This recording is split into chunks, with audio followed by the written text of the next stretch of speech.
اور قصہ ایک عورت کا جو خود کو بہت خوبصورت اور نازک تصور کرتی ہے اور اپنے خوابوں کو زندہ کرنے کے لیے ہر قیمت ادا کرنے کو تیار، مگر یہ معاشرہ کبھی تو عورت کو انمول چیز سمجھ کر اس کی حفاظت کرتا اور ہر ضرورت پوری کرنا اپنی عبادت اور کبھی اپنی ملکیت، لیکن یہ بھول جاتا کہ عورت کا اپنا ایک وجود، اس کی اپنی ایک ذات، اپنی خواہش، اپنے ارادے اور اپنے ہی بنائے ہوئے راستوں پر چلنا چاہتی، لیکن جیتی وہ ہمیشہ ان لمحوں میں جب کوئی اس کے دل پر دستک دیتا اور اس میں جینے کی تمنا پیدا کرتا۔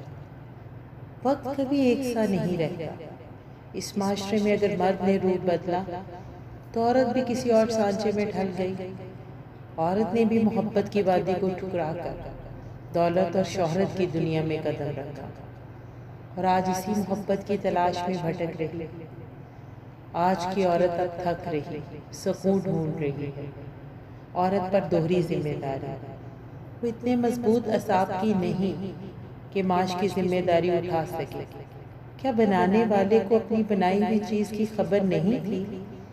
عورت میں یہ ہنر کہ وہ چاہے تو ہر ذمہ داری مرد سے بہتر اٹھا سکتی، لیکن وہ اپنی چھوٹی سی دنیا میں خوش رہتی اور دنیا کی بھیڑ میں کھو جانے کا ڈر ہے۔ اسے وہ مغرب کی تقلید تو کر رہی، لیکن اندر سے وہی عورت جو مرد کی پناہ چاہتی، توجہ چاہتی، محبت چاہتی اور کسی ایک ہی ہو کر زندگی گزارنا چاہتی۔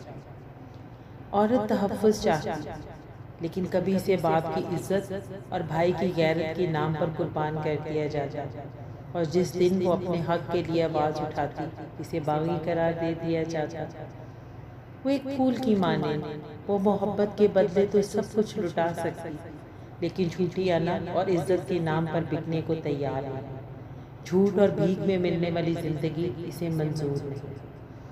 عورت نے اپنے آپ کو منوانے کے لیے گھر سے باہر قدم رکھا اور خود کو منوا چکی، لیکن تنہا ہو گئی۔